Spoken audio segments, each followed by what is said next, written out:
Today I'm going to talk about hiring. I'm going to share with you 13 ideas, strategies, insights, and tips when it comes to hiring a team of people that actually help you build a business that is your blessing and not a business that is your burden. Man, when it comes to creating a business and growing a business, obviously we can't do everything by ourselves, and it's very important to grow a team of people around you, a team of superstars that can help you evolve and grow your business.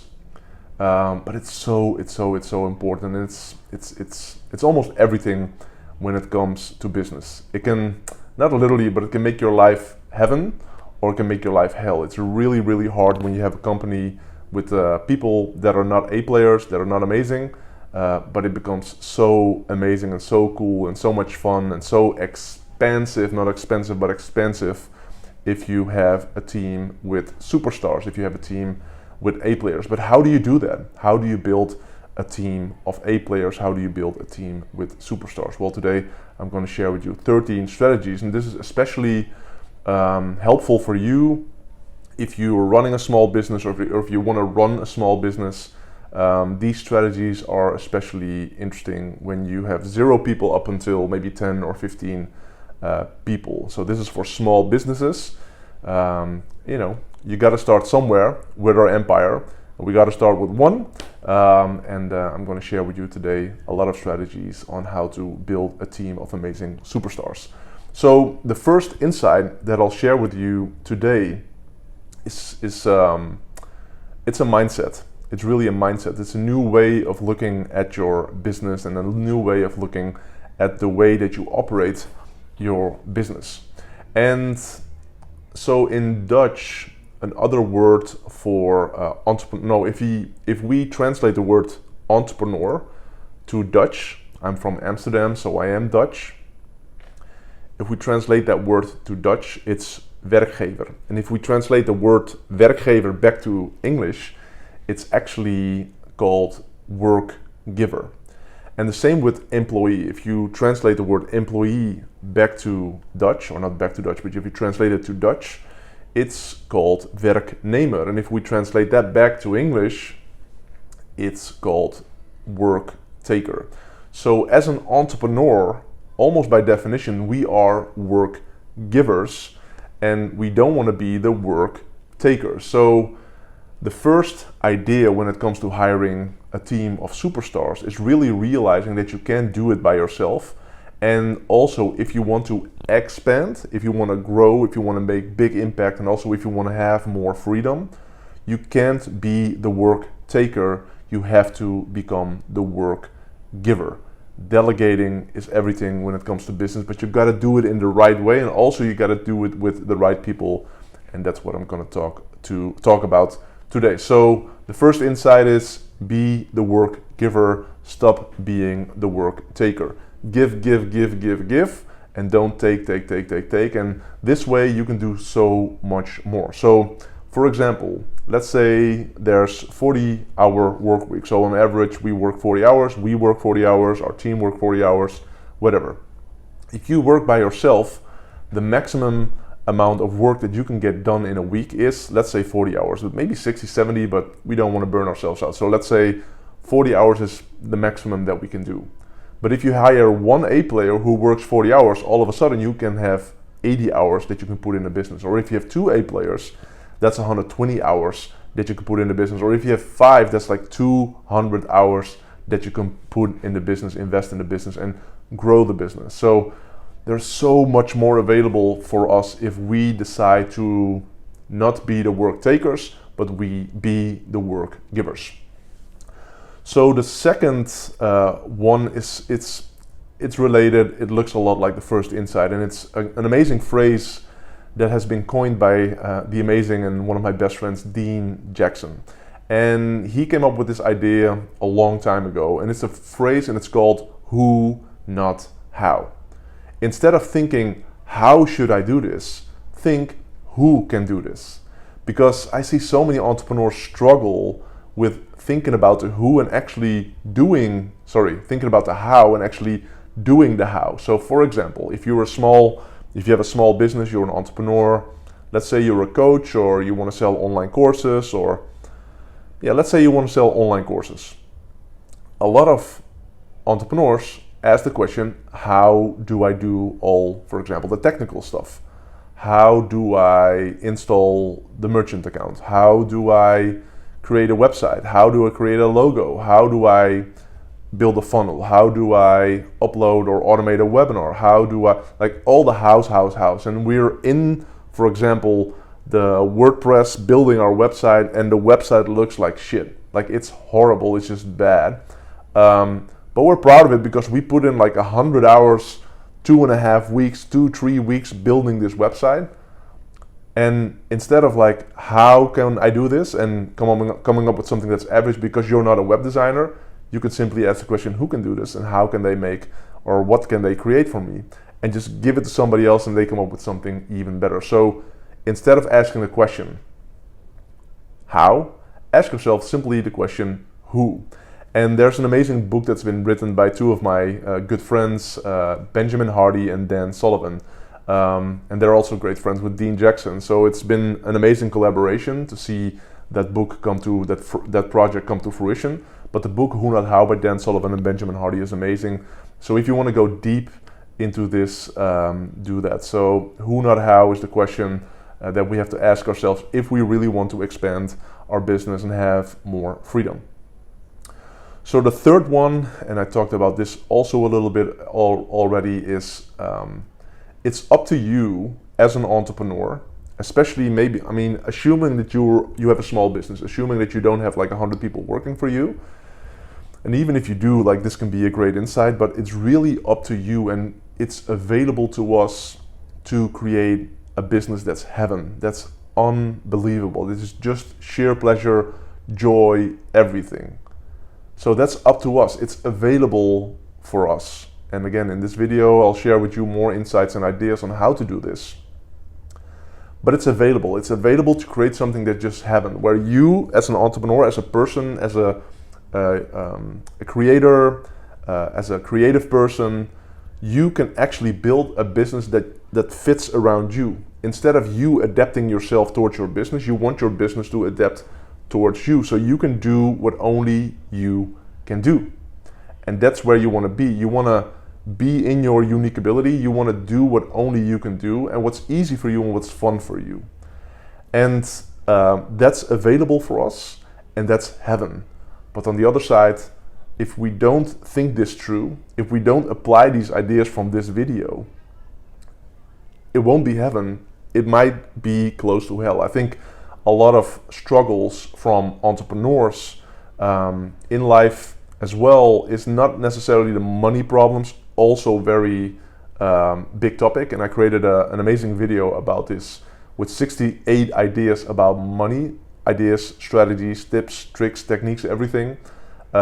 If you want to have access to that video, just send me a DM on Instagram with 68 money, so 68 money.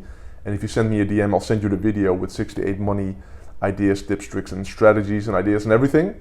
So money problems are a big issue, but I think the biggest struggle that we have as people, as human, and as entrepreneurs, is the struggle with working with the wrong people. This applies to business, so this applies to the people that we work with, obviously also applies to the clients that we attract. But today we talk about our team.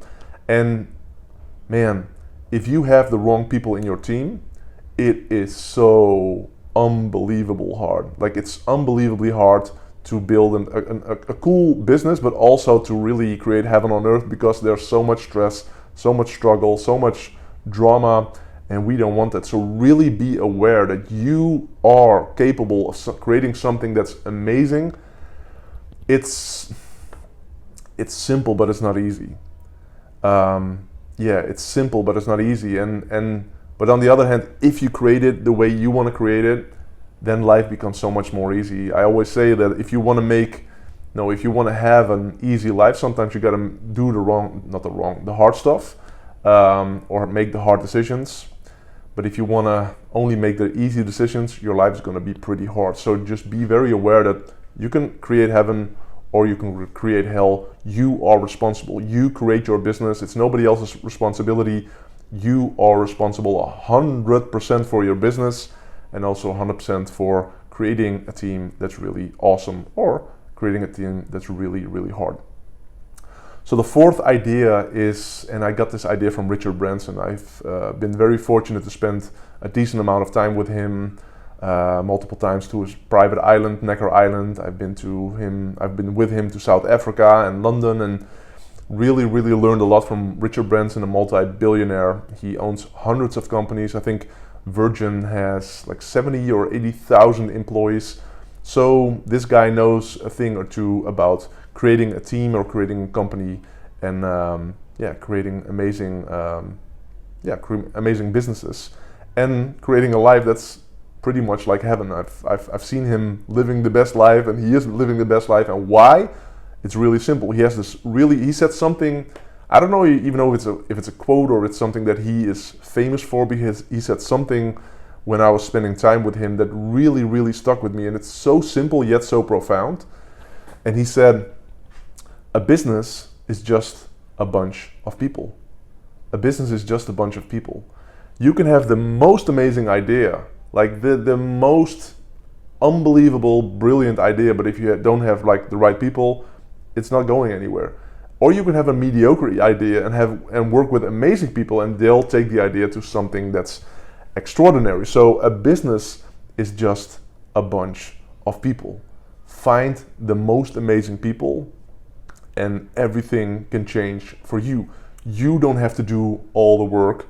One of our biggest responsibilities, biggest opportunities, is to find amazing people and have them grow the company, grow the business. That's where it's at. That's really where the magic is. Also about Richard Branson and Necker Island, it's a magical place. I'm an avid note taker, so I write a lot of notes. And I was at Necker Island, his private island, a couple of months ago, and the first time I was there was like 11 years ago.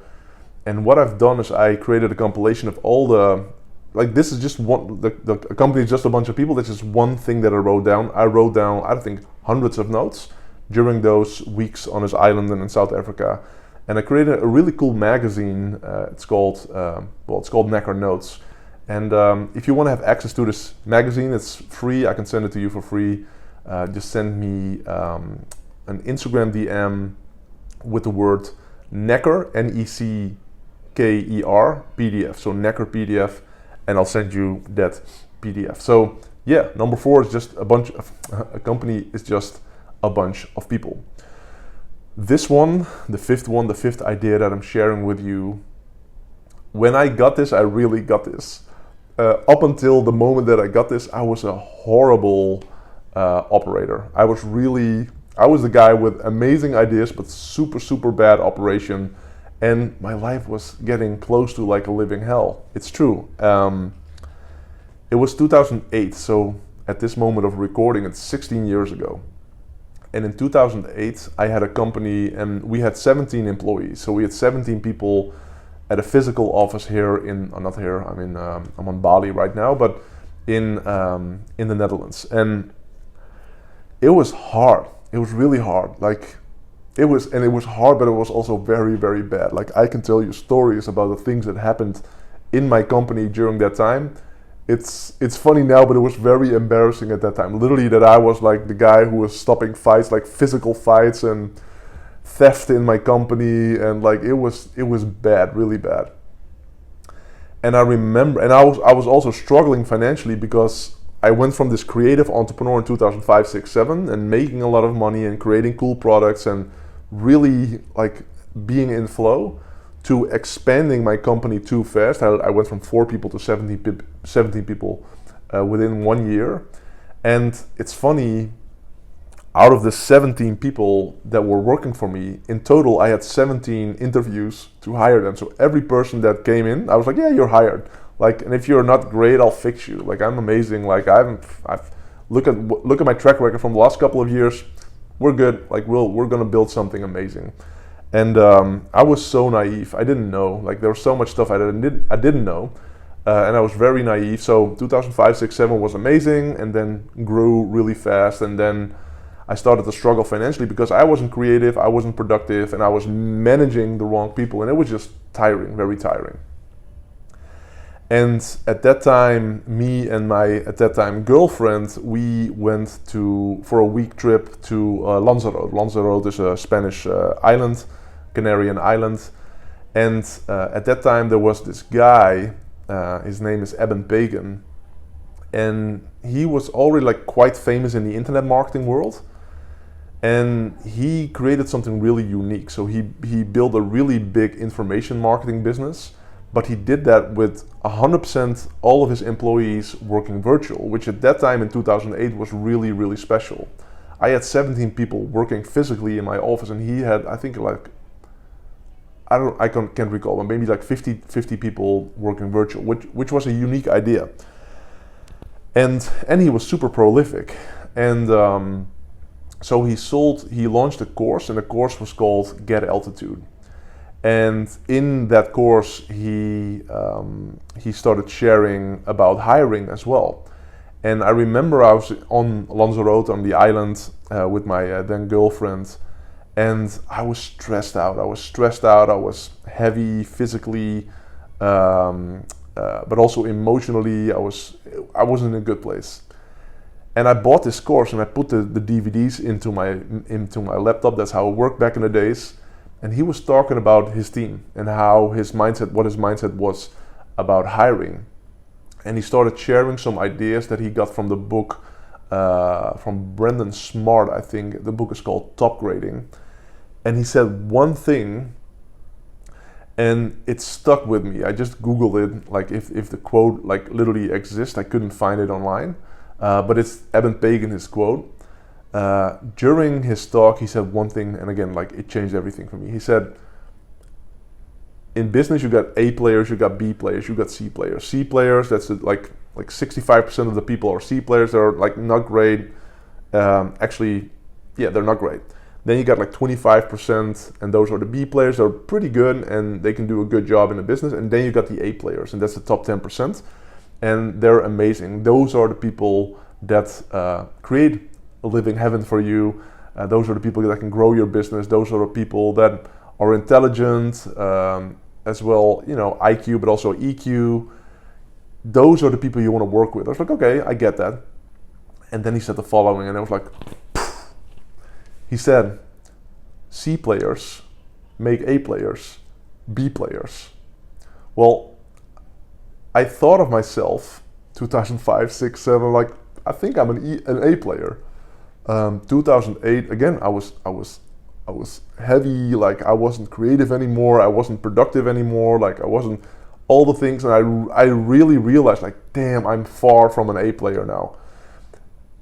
And then I got the second insight, which was an even bigger insight. I was like, wow, out of the 17 people that physically work in my office, out of the 17 people, there is one potential A player, not me, like I'm outside of the 17 people, but there's only one potential A players, and the rest, they're B players or C players. And it was the truth, especially at that time. Maybe they evolved in the years after, but I just really, it was a really bad job for me, like hiring most of these people.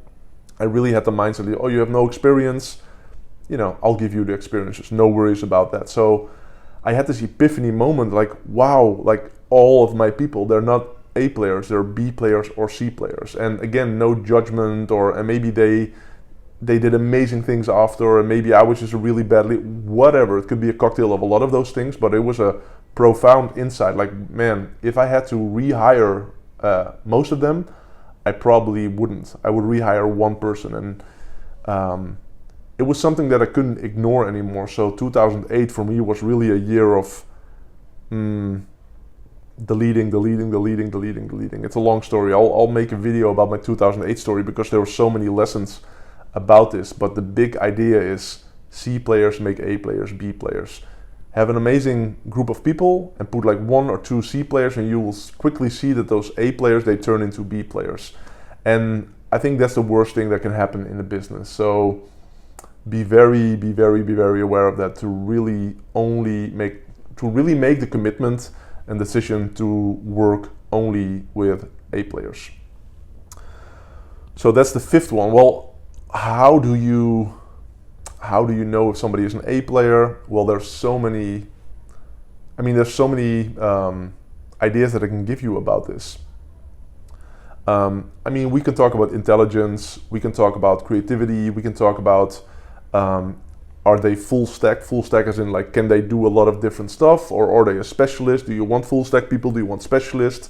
Do you want people with experience? Do you want young people, older people, experienced people, not like all the stuff? And again, I can talk about that for hours.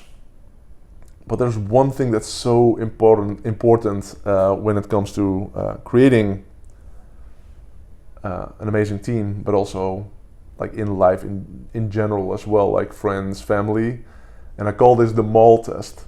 If you walk in a mall and you get a phone call from a person, let's say somebody from your team, or it could be a client or anything, and you see the person calling you, are you like, oh cool, this is awesome, I'm gonna pick up the phone? Or are you like, I'm not really feeling it? Or are you like, oh shoot, like, and this, like, it's the mall test. If you're walking in a mall, do you want to pick up the phone because it's awesome or no? And that should be the standard. The standard should be like, oh, this is cool, I'm gonna pick up the phone. Or this is important for me, I'm gonna pick up the phone. So apply the mall test when it comes to your team. If you would walk in a mall or wherever you walk and you get a phone call, are you happy to get the phone call, yes or no? And if the answer is yes, awesome. If the answer is no, rethink if you want to have that person in your team or in your life. If you start growing your team, I lead with trust always. Like, I always lead with trust. I don't think I'm naive. You could say I'm borderline naive, but I'll take it. Like, it's fine. But I lead with trust, but verify. As in, like, trust the people that you work with, but check if they are doing the right stuff. Not like, don't be a micromanager on the things that are not that important for you. I mean, you can be a micromanager on the things that are most important for you. I'm an extreme manager when it comes to, for example, marketing material or other small stuff that I think is important. But when it comes to business in general, like, I'm not overly excited about customer support. I'm not overly excited about administration. I'm not overly excited about like a lot of stuff in business. And I trust my people, but I do check, I do verify. Like, do a check once in a while, check your customer support, check the emails, like, is it good? Or check your admin, your finances, whatever is important, check it once in a while, but lead with trust. So trust, but verify. I think it's this saying like, I'm butchering this quote, but something like, believe in God, but lock your bicycle, or lock your car, or lock your house, or whatever. So yeah, trust, but verify. So this one is very, very, very, this is the key, if you ask me, when it comes to really attracting A players, attracting amazing talent. So one of the problems, or one of the mistakes that a lot of entrepreneurs make, is they start hiring whenever they need it. So let's say you are scaling your business. You crack the code with a marketing campaign and you go from $1,000 a month to $50,000 a month, and you go from like 8 clients per month online course, for example, to hundreds of clients per month. Or even thousands of clients per month. Like, you really grow fast. At that moment, customer support becomes an issue, for example. You need somebody who answers the email or picks up the phone or whatever when people call. So that becomes important. In this moment, like, oh wow, we need it now. If you start hiring at that moment, what are the chances of you really taking the time to find an amazing A player? I talked about Richard Branson, and Richard Branson obviously is the owner of Virgin. And at Virgin, this is what I heard, at Virgin, for every person that they hire, they do 100 interviews. So they interview 100 different people, and out of the 100 people, they find the best one. What we do when things are going fast and we need to have somebody today, we don't interview 100 people. We don't interview 10 people or 5 people. We want to hire the first person because we have a problem now.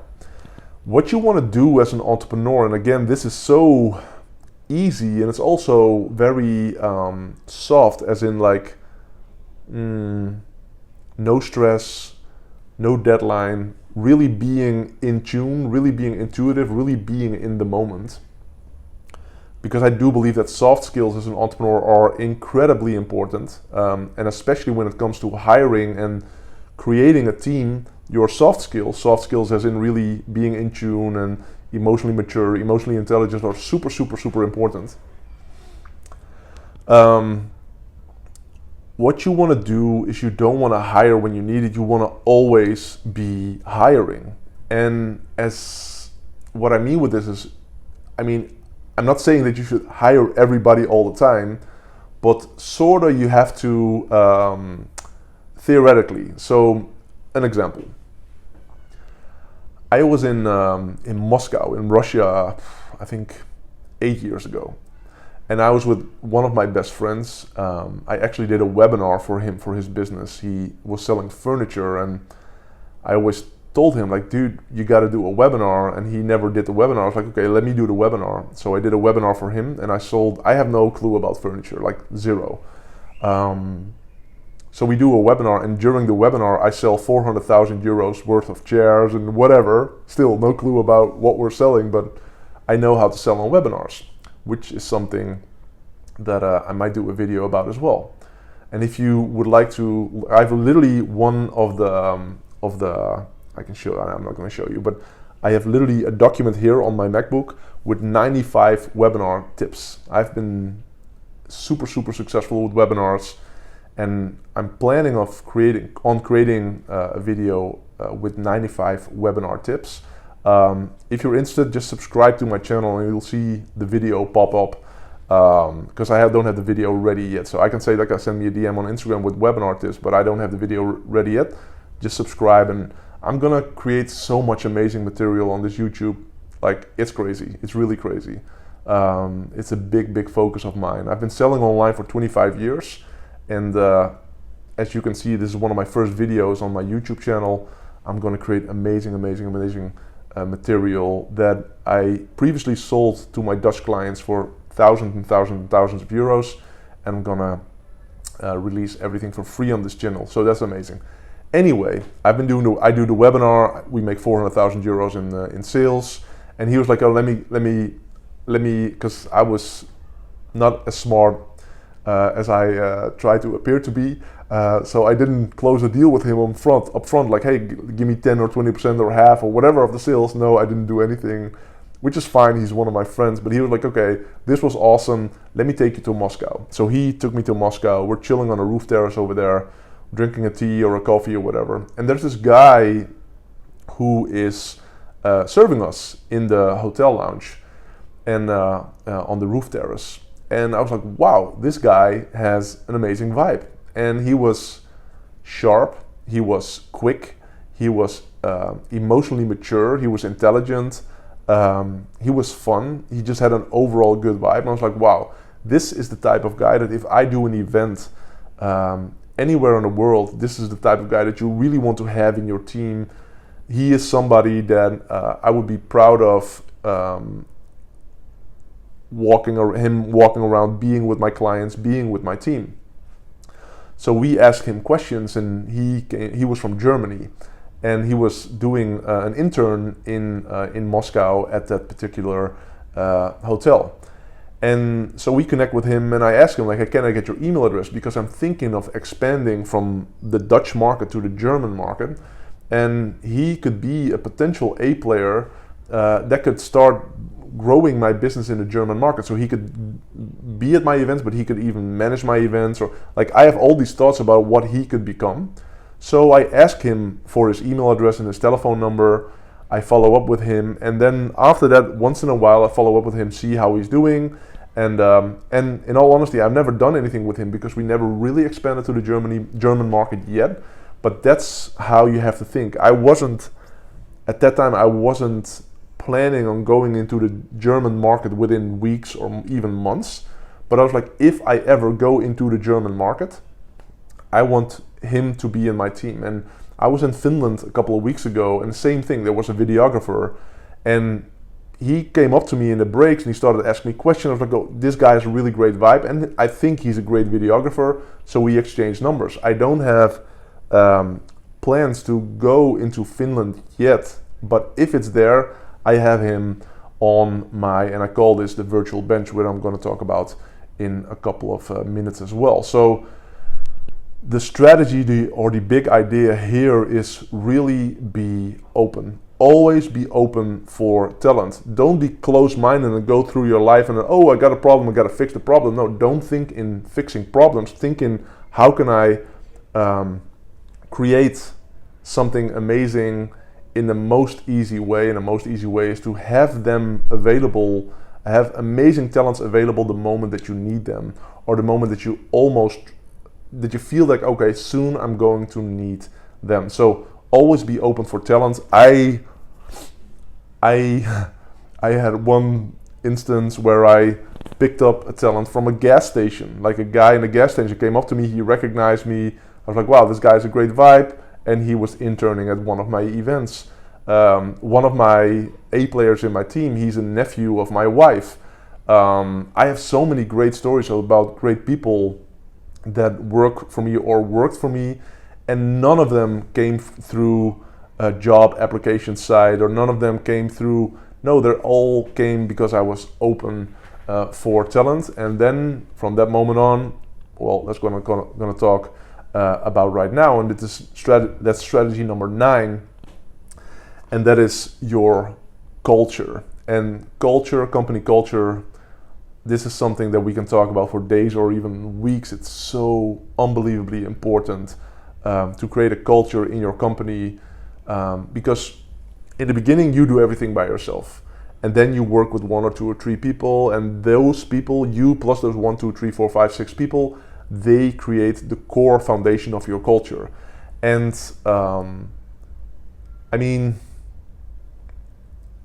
there's so many stories about, for example, back in the days with the PayPal mafia, like with Elon Musk and Peter Thiel and like all those like multi-billionaires.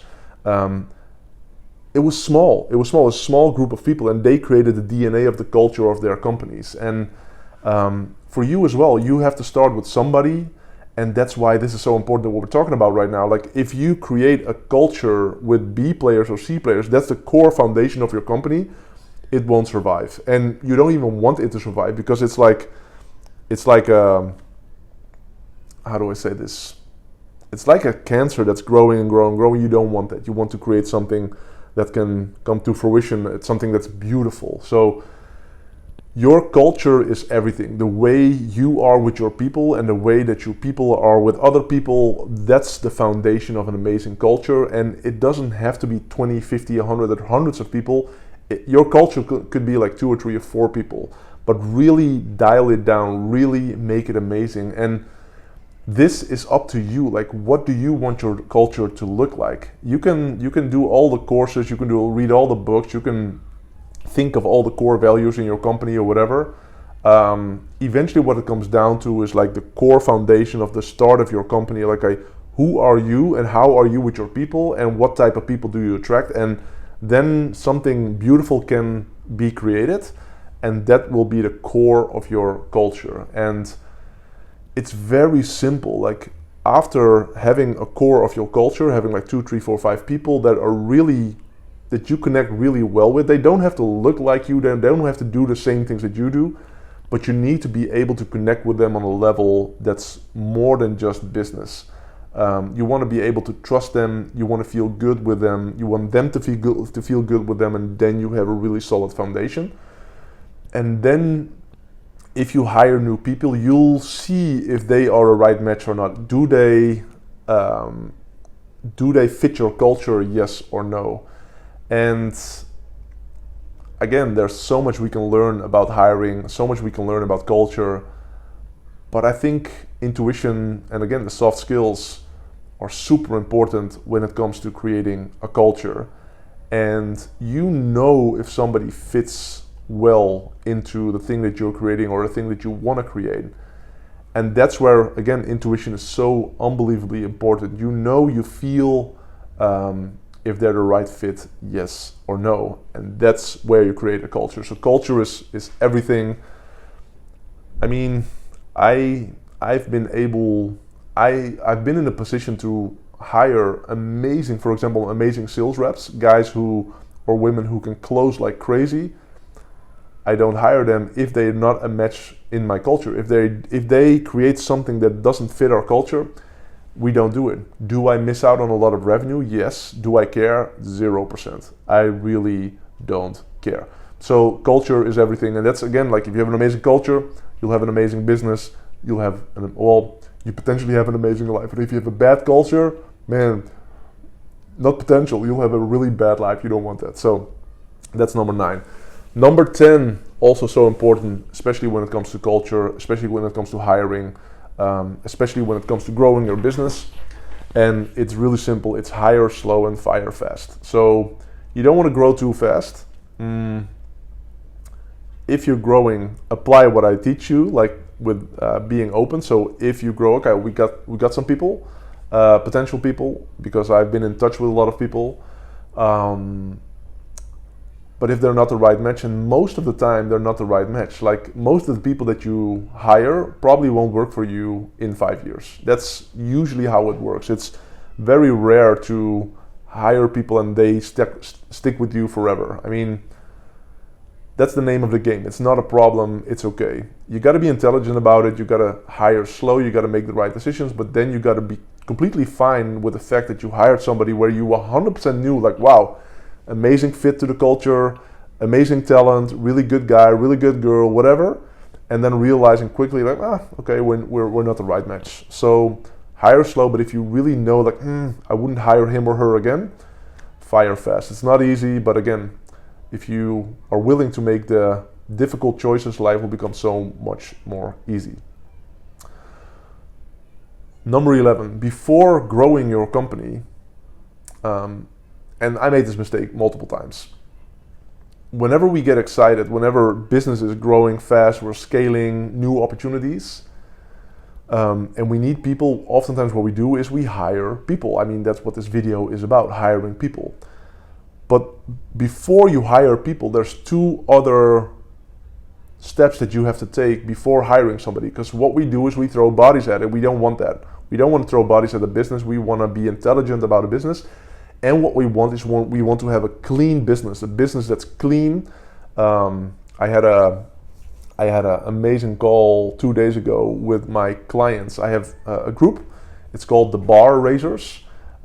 It's a group of entrepreneurs that all want to have more freedom, grow their business, make more impact, and it's an amazing group. And so we have a weekly call, and and every 8 weeks we have I call it a sprint, where we decide, like, okay, what are you going to scale up in your business? Let me put it this way: what decisions are you going to make for the next 8 weeks? So every year we have 6 or 7 of those sprints, and I always say, big dreams, small steps.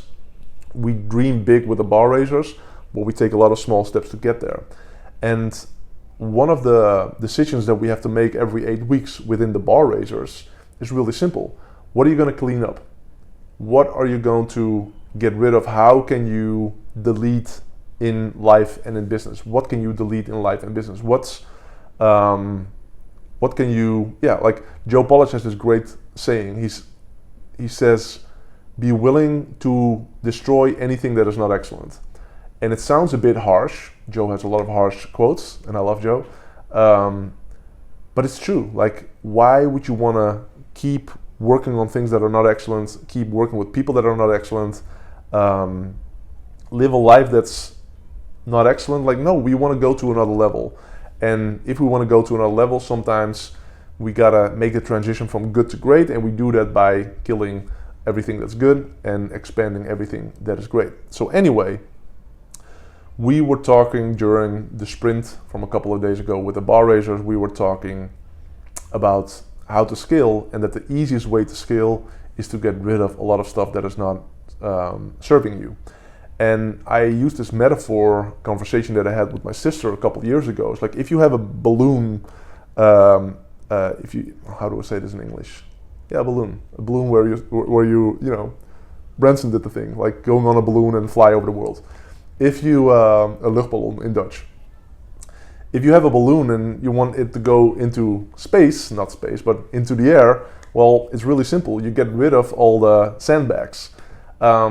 With business, it's the same. Like, get rid of everything that's holding you down, get rid of the sandbags so you can scale to the moon. So step one, before throwing bodies, before hiring people, is delete everything that's not serving you anymore. So you can think like, oh, we got these 14 products and I need somebody who does the customer support for those 14 products. Or you can think like, what if we would delete 10 of those products? Do we still need an extra customer support rep?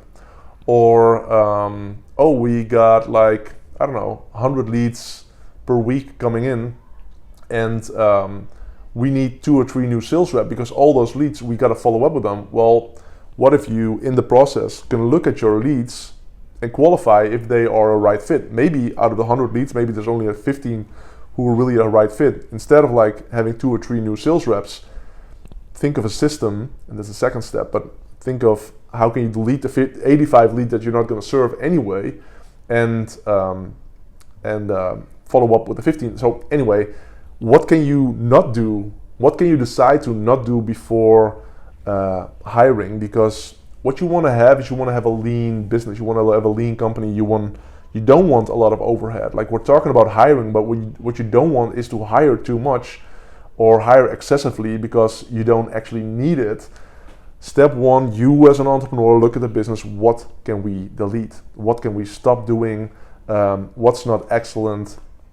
And don't even think about hiring before you consistently clean up the business. And again, with the bar raisers, such an important decision to make with those sprints is, okay, what are you going to delete? How can you clean up, so you have a clean business that you can scale very easily. So, and again, if you are interested in me being your mentor, attending or participating in, I think, the most amazing entrepreneur group in the world, send me a DM on Instagram with the word bar raiser. So bar raiser or bar raisers, and I'll give you more information. We have a group in Amsterdam, we have a European group, and we have an international US group. So if you're interested, just send me a DM on Instagram. I'll give you some more information, see if you are a right fit for this group. It is amazing. So yeah. So step one in this one is delete. Step two is automate. So talk about the 100 leads, for example, that come in per week. See if you can create a system that can automate and qualify if they are, for example, a good lead. Or anyway, anything doesn't matter. Like, you can automate so much, even now with AI. Man, I saw this video, got sent to me by Damian, one of my best friends, who took me to Moscow. And he sent me a video of Sam Altman. And Sam Altman is the owner, or the owner of OpenAI, ChatGPT. And he said something so interesting. He was like, yeah, there's a lot of one-man millionaires right now. A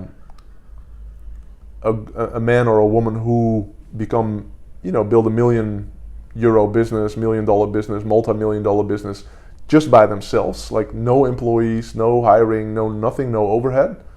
But in the next couple of years, we will have the first one-man billionaire, one-woman billionaire. With everything that's happening right now in the world with AI and everything. So that's mind-blowing. It's mind-blowing to really think about that there will be actually one man, people who become billionaire by just by themselves, no team. And how come? Well, the second step, they automate. You can automate so much, and now again with AI and all the other tools, we don't need that many people anymore. So step one is delete what you don't have to, so you don't have to manage it. Step two is automate, and the third one then is outsource. So then the game is hiring, but before you hire, delete and automate. Okay, number 12, and this one applies to what I've been sharing earlier. That was number 8. Always be open for talent. It's very simple. Just have a Google Doc on your phone or just notes on your phone or whatever. You don't need a fancy system for this, and I call this the virtual bench. So whenever you see a talent, connect with them and put them on your virtual bench. Whenever somebody sends you an email or a message like, I want to work for you, awesome, we don't have room right now to hire you. We don't need anybody right now, but we'll put you on the virtual bench. And this way you create a Google Doc with like 1 or 7 or 20 or maybe hundreds of people, and that want to work for you, you want them to work for you, you're connected with, and you can stay in touch with them once in a while, once every quarter, once every 6 months, whatever. And then the moment that you need one, you can go to your virtual bench and like, okay, I had 4 potential sales reps. We didn't need them last year, but now we need one. Okay, I'm gonna send them a message and we're gonna have a conversation with all 4 of them, and then you can pick the best one, for example. But you have a virtual bench. I say bench because, for example, with sports, basketball, with soccer, you got a bench of players who are not in the game right now, but they are willing to be in the game at any moment. And this is the virtual bench for us entrepreneurs. So create a virtual bench, just a Google Doc, a Word document, a spreadsheet, whatever is best for you. And you can create a team of amazing players that not work for you yet, but can work for you in the future. And the last one is very, very, very important in so many ways. First of all, it's important because you will create a better team this way. You will have nicer people, better people, all the benefits that I can name right now. But most important, that it's also fulfilling for you, and it gives you a feeling of purpose, and it's just amazing. So for example, if you have a group of friends, what type of friends would you like? Would you like to have friends like, oh, just fun and we talk chit chat or whatever, and we'll watch some movies or this or that? Or do you want to have friends that you really can connect with? Friends that really, really see you. Friends that you know that if you need them, they're there for you, and if they need you, you're there for them. Like really, there's a deep connection between you and your friends. Well, in business, it's the same. Like creating a team, it's exactly the same. Do you want to have a team where people are there because you pay them well? Do you want to have people? Do you want to work with people because they can execute well on your ideas? They're smart, they're intelligent, all the good things. Or do you really want to create a team of people that really, really, really are, they really care. They really, really, really care. They're easygoing, but they're honest. They're hardworking, but they have soft skills as well. You know that they will do anything for you, and they know that you will do anything for them. This is what we want, and I call this connection over management. A lot of entrepreneurs are horrible managers. I don't want to talk bad about myself. I'll talk bad about other entrepreneurs, but not about myself. But I'm not a great manager, as in I don't manage. I don't like it. And but I'm great at connecting. I'm really, really great at connecting. I'm really good at seeing people for who they really are. I'm really great at helping them whenever they need me. On a personal level, I'm great at connecting, and if my role as an entrepreneur, as a leader, is simply to connect with people around me, the people in my team, man, I'll take that again, the mall test. If my team calls me and they have a personal problem, for example, or a personal challenge, or they're stuck, even in business, whatever, awesome. I'll pick up the phone and we'll have a conversation. I'll be there for them. And that's how I show up in my company with my people, but that's also how they show up for me and how they show up for other people. So it's connection over management. Obviously, we talk about business, we talk about the things that we need to do, we talk about the minute things, like everything, but it's connection over management. If you really can connect on a deeper level with your people, the chances of them, going the extra mile for you, it's 10 times bigger. The chances of them working for you, not for 2 or 3 years, but for 5 or 8 or 10 years is so much higher. People don't quit companies, they quit people. And if you are the type of person that really is all about management, you want to manage the small things, it's all about numbers, it's all about business, it's all about result, all the things, that can work. But if you are more about people and you really care about them, and you find amazing people that care about you as well, and plus they're intelligent and smart and creative and all the things, that's when you crack the code of building an amazing team. So this is my belief, it really is connection over management. Connection is way more important than being able to be an amazing manager. Find the right people around you, nurture them, love them, and you're able to build something amazing. Could be small, could be a couple of people, could be tens, dozens, hundreds of people, but I do think that these are really important pillars of creating an amazing team. So let me know in the comments what's your biggest takeaway from all these strategies. I shared 13 strategies with you, and I would love to hear from you. It's a small, just take a couple of seconds or even a couple of minutes, or even take the time to really think for yourself, or even journal what's the biggest insights based on these 13 strategies. And I would love to hear from you in the comments underneath this video. Inspires me as well, and I'll learn from that as well. And if you have any other questions, also put it in the comments so I get new ideas for upcoming videos. What I said earlier, I'm going to create amazing videos, as you can see on this channel as well. We're pretty consistent right now with creating valuable videos, but it'll only get better. So if you are interested in more of this, just subscribe to my channel. And again, I would love to have to get a comment, and also I would love to connect with you on Instagram. Just send me a DM on Instagram. You can have the Necker notes. Just send me Necker on Instagram, Necker PDF. If you want to get the 86 money strategies, 86 money centered on Instagram, but also just if you have a question or you want to share something with me, just send me a message on Instagram. I would love to hear from you. So that's it. Hope you enjoy, and see you at another video. Bye.